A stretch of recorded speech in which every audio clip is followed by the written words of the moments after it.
Olá pessoal, tudo bem? Eu me chamo Rodrigo e vou contar hoje um relato bem bacana para vocês.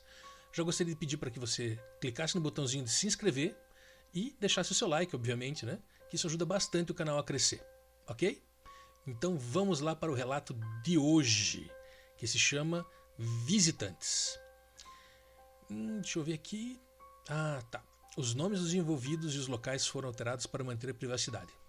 Isso aí. Todos os relatos que vocês forem mandar, pessoal, é bom deixar sempre nesse mesmo caso que nem o rapaz aqui colocou, de deixar os nomes alterados, ou se não quiser, no caso, colocar nada também, se não tiver necessidade, né? Mas já deixar tudo alterado para evitar algum probleminha, ok? Então vamos lá. Embora tenha nascido em uma cidade do interior, nos mudamos para a capital do estado quando eu tinha 5 anos. Desde então, sempre tive uma vida comum, como todas as outras crianças. Tudo bem que a imaginação era fértil, mas qual criança não é assim? Por acaso você nunca pensou em ser um astronauta, ou um policial, ou até mesmo um bandido? Quando somos crianças vivemos em um mundo de fantasia, mas e quando a fantasia se torna algo real?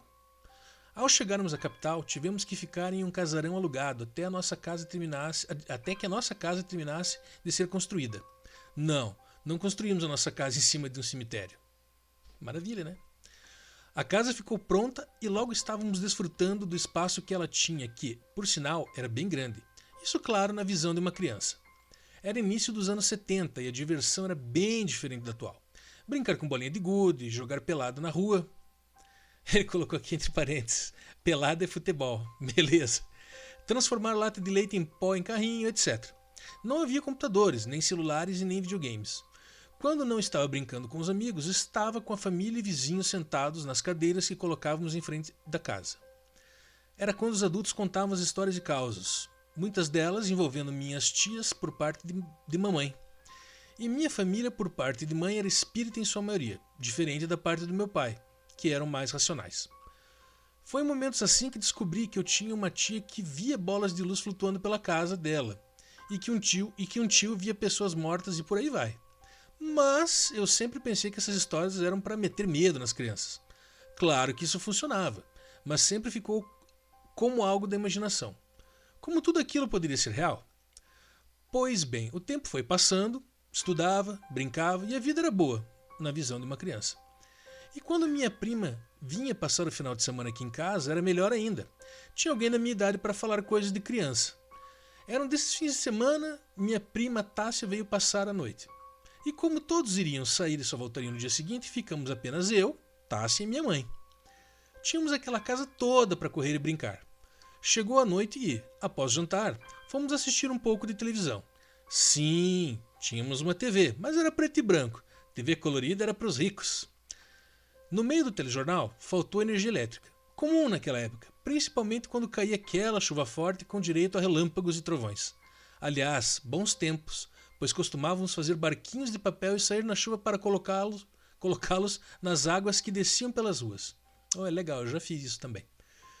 Minha mãe foi para o quarto dela, deitar e aguardar o retorno da energia elétrica. Eu e Tássia resolvemos acender algumas velas e fomos para a cozinha, que ficava um pouco distante do quarto dos meus pais. Lembrem-se que éramos crianças e a noção de distância era diferente dos adultos. Colocamos mais velas sobre a mesa da cozinha e pegamos algumas revistas.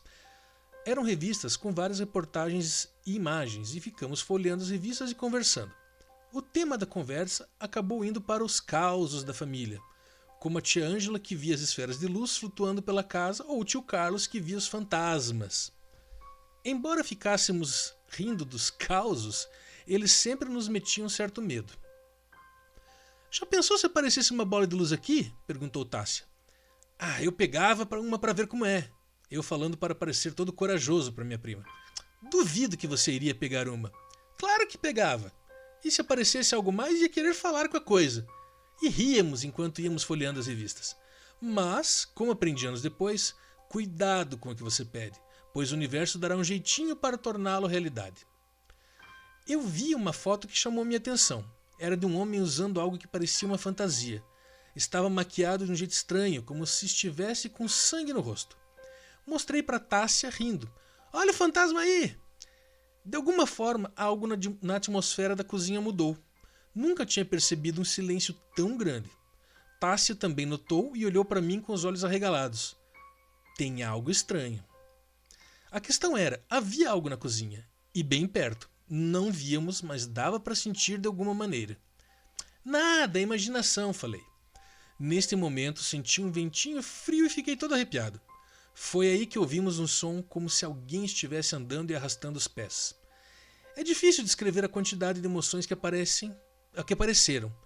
Boca seca, pernas tremendo, não consegui falar. Quem quer que fosse estava mais perto ainda. Sem conseguir nem gritar, só olhamos um para o outro. Tássia também estava ouvindo o arrastar dos pés. Ela estava branca de medo. Só pensamos uma coisa: mamãe. Corremos feito loucos para o quarto dos meus pais. Mamãe viu quando chegamos. Os dois brancos e sem fala, olhos arregalados. Depois de 1 minuto ou 2, falamos que tinha alguém na cozinha. Mamãe foi conosco lá. E não havia ninguém. Tudo tinha voltado à tranquilidade. Não ficamos na cozinha, fomos para o quarto e ficamos com mamãe até que a energia elétrica voltou. Nunca mais falamos sobre o ocorrido, mas esta noite fez algo a mais comigo. A partir desse momento, passei a perceber que a casa não ficava vazia em nenhum momento. Passei a ver vultos andando pela casa. Passei a ver os vultos andando pela casa. De início eram apenas sombras rápidas. Com o passar dos anos, foram tomando formas mais definidas. Nenhuma falava, apenas ficavam paradas ou andando pela casa. Passei a dormir com as luzes acesas e não queria ir dormir sozinho. Minha mãe ficava no quarto comigo até que eu dormisse. Isso foi ficando estranho, fui obrigado a ir dormir sozinho.